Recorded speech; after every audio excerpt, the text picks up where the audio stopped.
오늘 우리에게 주시는 하나님의 말씀은 신약성경 요한복음 6장 1절부터 14절까지 말씀입니다.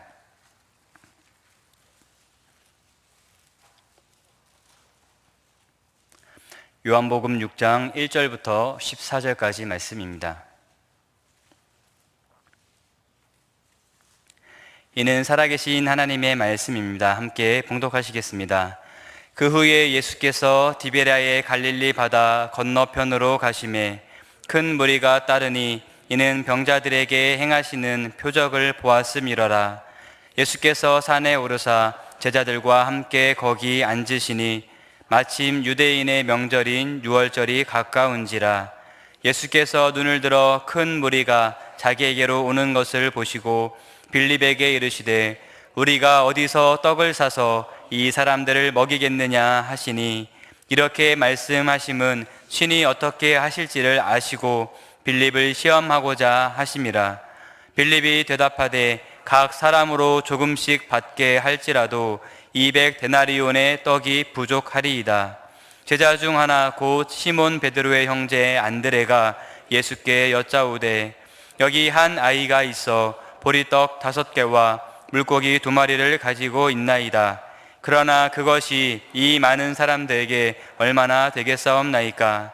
예수께서 이르시되 이 사람들로 앉게 하라 하시니 그곳에 잔디가 많은지라. 사람들이 앉으니 수가 5,000명쯤 되더라. 예수께서 떡을 가져 축사하신 후에 앉아있는 자들에게 나눠주시고 물고기도 그렇게 그들의 원대로 주시니라.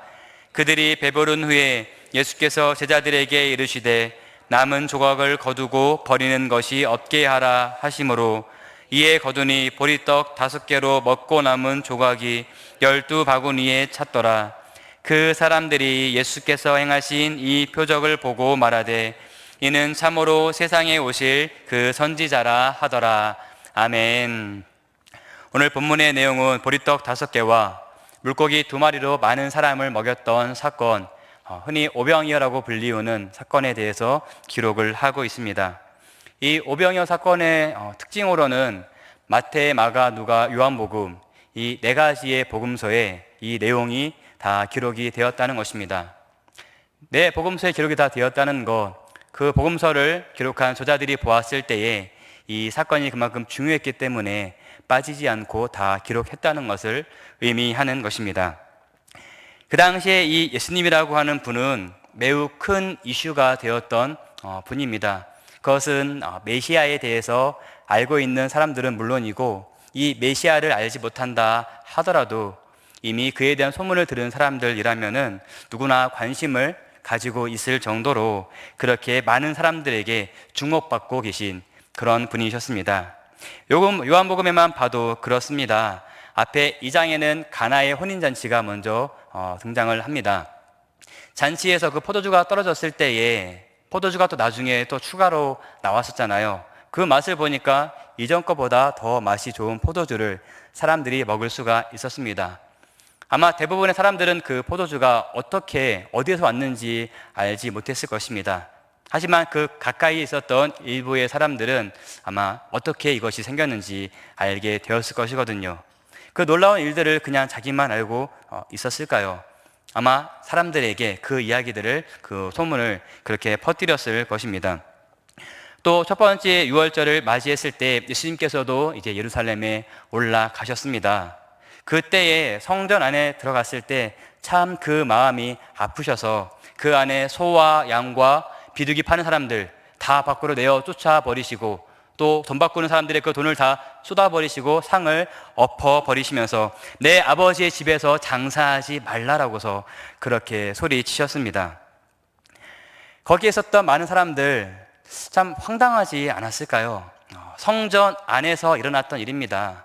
지금 이렇게 예배하고 있는 저만 이야기하지 않으면 조용하잖아요. 이렇게 조용하고 엄숙했던 그 예배당 안에 갑자기 소란이 일어나기 시작하면서 막 사람들을 내쫓고 막 상을 뒤엎고 그런 사람이 갑자기 한 사람이 생긴 것입니다. 또 이상한 말을 하죠. 내 아버지의 집이라며 그렇게 이야기를 합니다. 많은 사람들이 그 예수님에 대해서 주목할 수밖에 없었을 것 같습니다. 3장에서는 니고데모라고 하는 사람이 예수님을 찾아왔습니다. 이 니고데모는 바리새인이고 또 유대인의 지도자였습니다. 그리고 산헤드린 공의회의 회원이었던 사람입니다. 그 사람이 찾아와서 예수님께 영생에 대해서 물어보았을 때 사람이 다시 태어나지 않으면, 거듭나지 않으면 영생을 얻을 수 없다라고 해서 이야기하죠. 우리는 이미 이 내용을 다 알고 있기 때문에 무슨 내용인지 다 압니다. 하지만 그 당시에 사람이 다시 태어난다, 생전 처음 듣는 이것은 궤변입니다. 근데 그 말씀을 들었던 그 니고데모가 자기 혼자만 알고 있었을까요? 예수님의 존재가 더 고위층들에게 이제 알려지기 시작하는 그런 계기가 되는 것입니다. 세례 요한에게 세례도 받으셨습니다. 그때 이미 세례 요한에게 세례받기 위하여서 많은 사람들이 몰려와 있었던 그러한 상황이었습니다. 그 많은 사람들이 예수님이 세례 받으실 때에 하늘로부터 비둘기 같은 그 형상이 내려와서 예수님 머리 위에 앉으며 하늘로부터 났던 그 소리들을 다 들었을 것입니다. 이제 세례 요한이 아니라 그 예수님이라고 하는 그 존재에 관심을 가지게 되었을 것입니다. 4장에서는 남편이 5 있었던 사마리아 여인과 만나셨죠. 이 여인은 예수님을 처음 만나고 자신의 이야기를 한 번도 꺼낸 적이 없는데 이미 나에 대해서, 나 자신에 대해서 이미 다 알고 계셨거든요. 이분이 메시아라는 것을 깨닫게 되었습니다. 그리고 곧 마을로 들어가서 사람들에게 예수님을 만났다고 알렸을 때에 많은 사람들이 그 예수님을 보기 위하여서 예수님을 찾아왔던 일들이 있었습니다. 5장에서는 베데스다에서 38년 된 병자를 고쳐주셨습니다. 이 베데스다 연못의 특징은 잘 아시겠지만 천사가 내려와서 물을 한번 동하게 하면은 그 이후에 들어간 사람은 어떠한 병에 걸렸던지 그 병이 나을 수 있는 그러한 특징이 있는 곳이 바로 이 베데스다 연못이었습니다. 이미 이곳에는 많은 사람들이, 많은 병자들이 이미 몰려와 있었습니다. 여기에 모여있는 사람들, 여기서 찾아온 사람들은 보통 사람들이 아닙니다. 웬만하면 약을 써보려고 노력을 해봤겠죠. 또 용화단 의원도 찾아가서 한번 치료를 받아보았겠죠. 할 수 있는 모든 방법을 다 동원해서 자신의 병을 치료하고자 노력했을 것입니다. 하지만 아무런 효과도 보지 못했던 사람들, 그 사람들이 마지막 희망을 가지고 오는 것이 바로 이 베데스다 연못이었습니다. 얼마나 많은 사람들이 왔을지 우리가 짐작도 할 수 없을 정도로 굉장히 많은 사람들이 와 있었을 것입니다.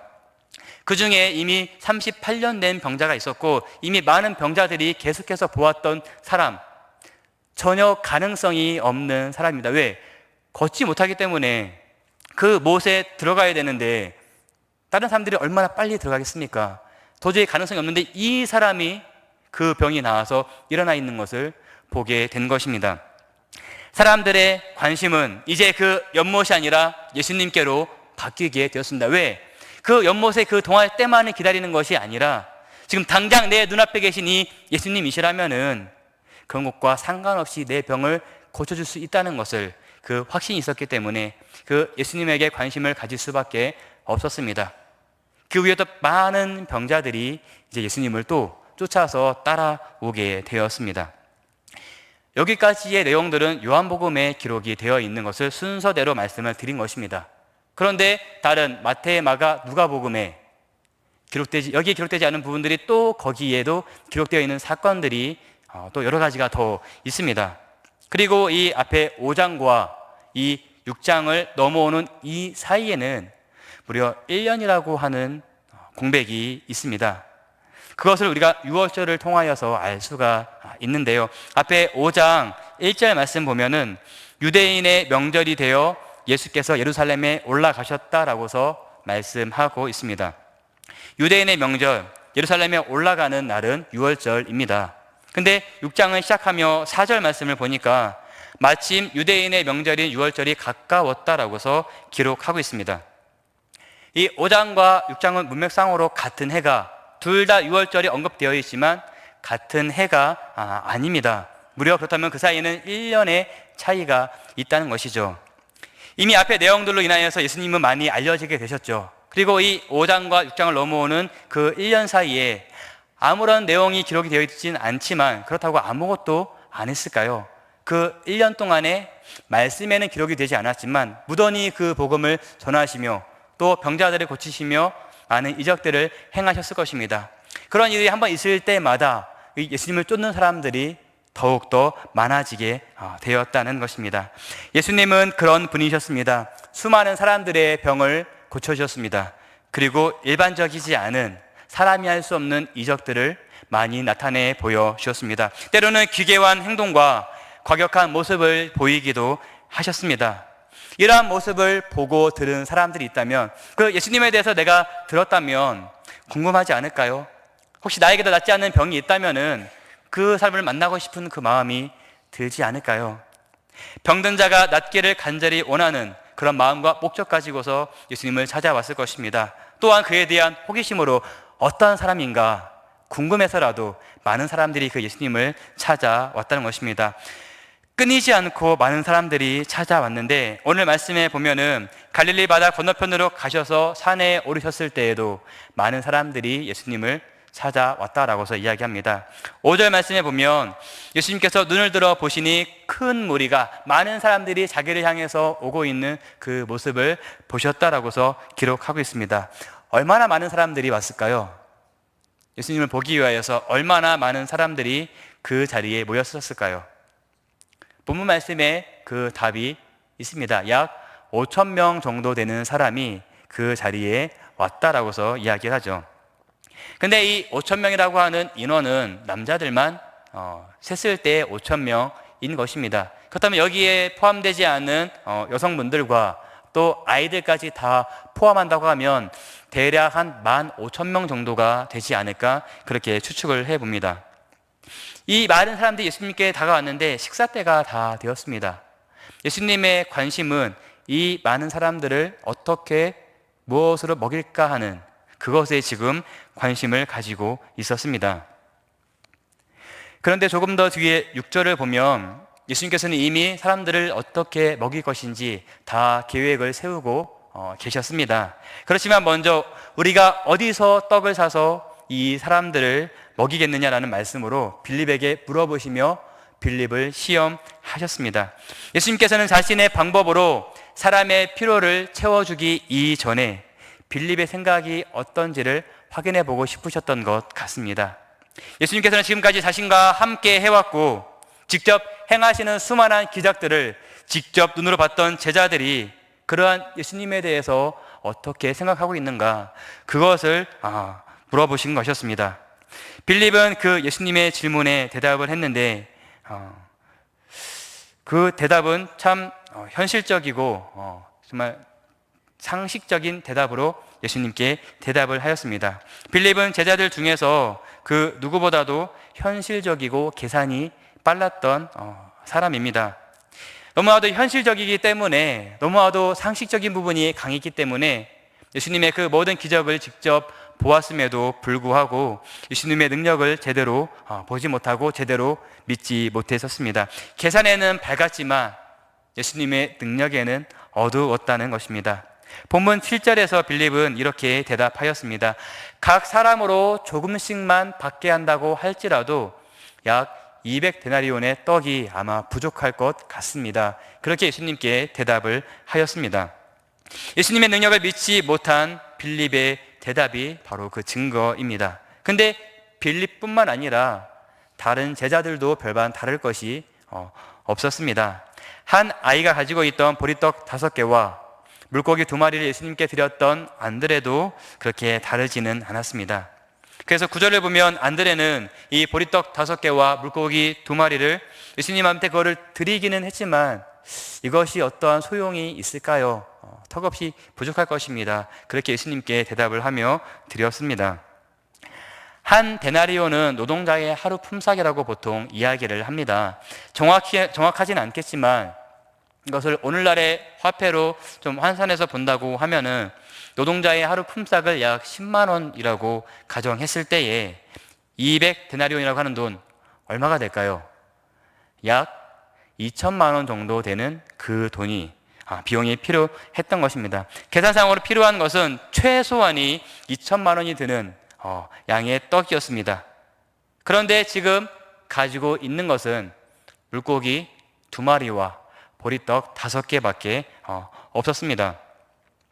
안드레의 그 말이 틀린 말이 아니죠. 이것이 있긴 하지만 별로 도움이 되지 않을 것입니다.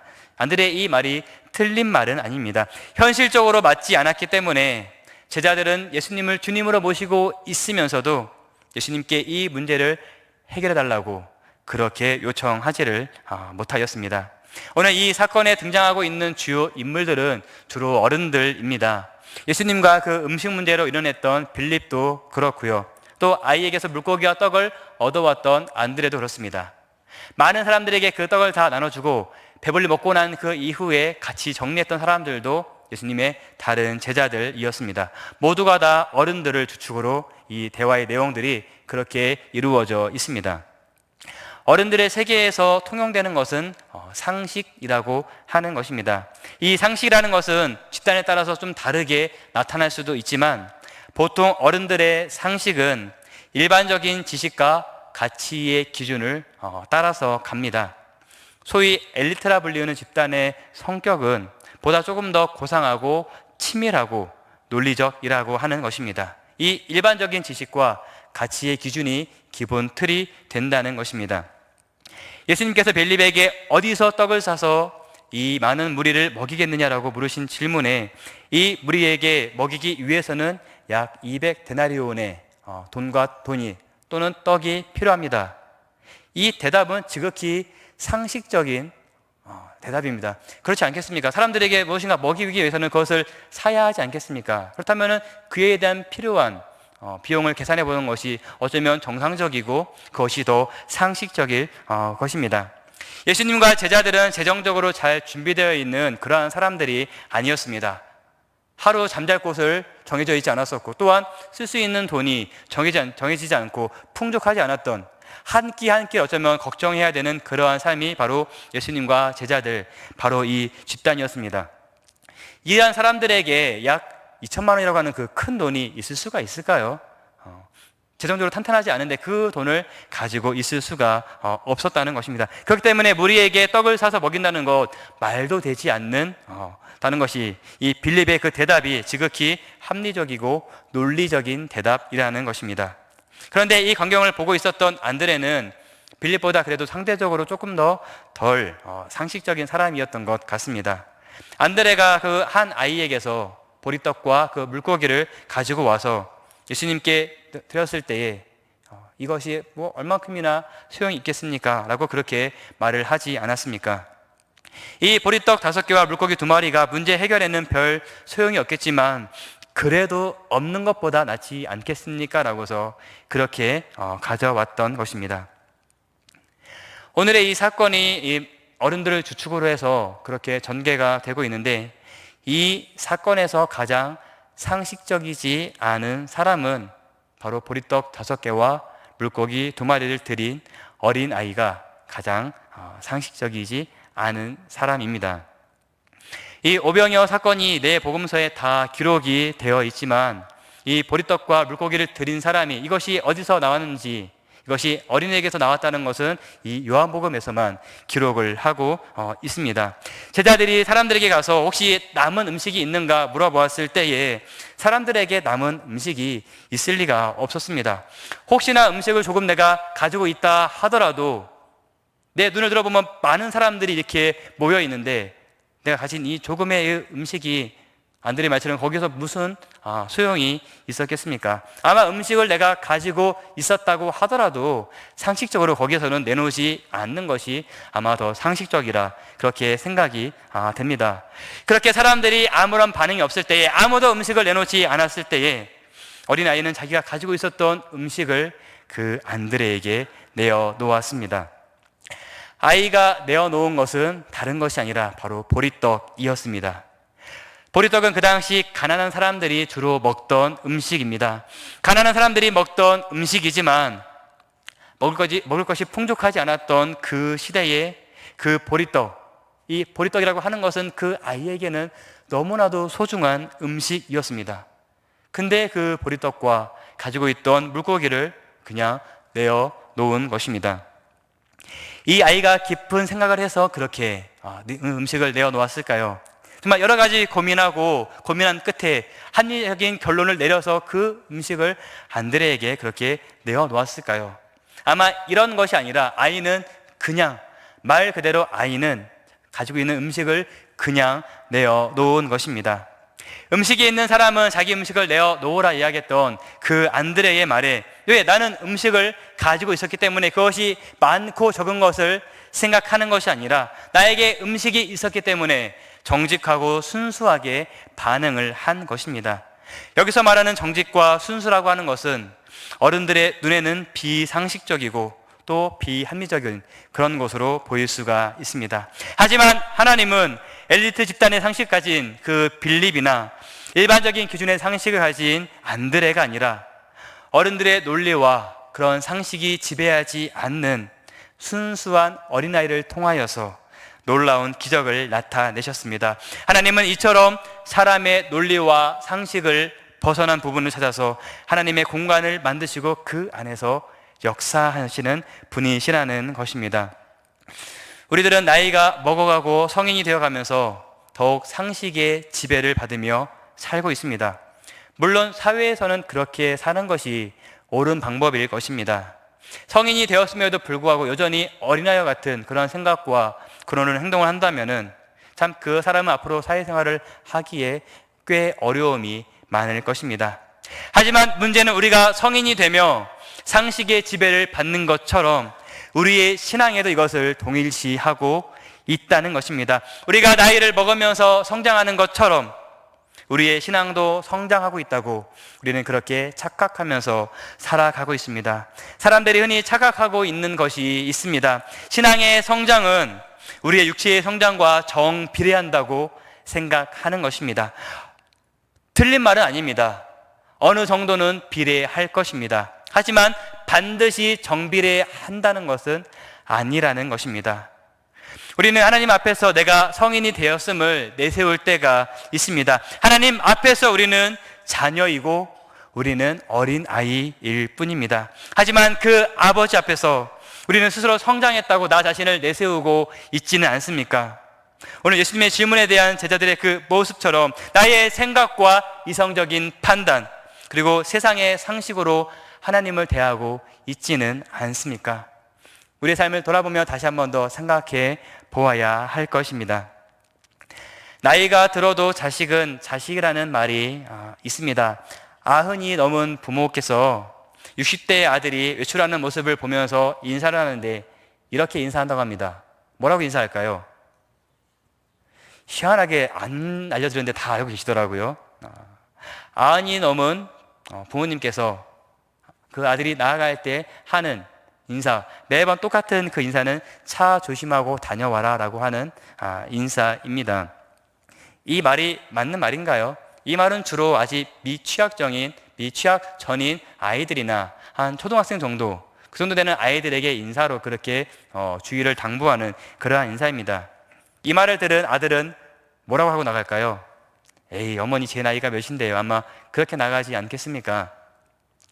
노년의 부모가 환갑을 훌쩍 넘긴 자녀를 보며 이러한 마음을 가지고 있다는 것은 부모는 부모이고 그 부모에게 자녀는 어디까지나 자녀라는 것을 의미하는 것입니다. 같은 의미로 우리들은 하나님 앞에서 평생 자녀된 그 모습으로 살아가야 한다는 것입니다. 사회에서는 성장한 성인이 되어야겠지만 하나님 앞에서의 신앙은 순수하게 가지고 있는 모습, 하나님께서 더욱더 기뻐하는 모습이 아닐까 생각해 봅니다. 아이들의 순수한 모습은 때로 상식적이지 않고 말도 안 되는 경우들이 많이 있습니다. 하지만 그 아이들의 순수함에서 답을 얻을 수 있을 때도 있습니다.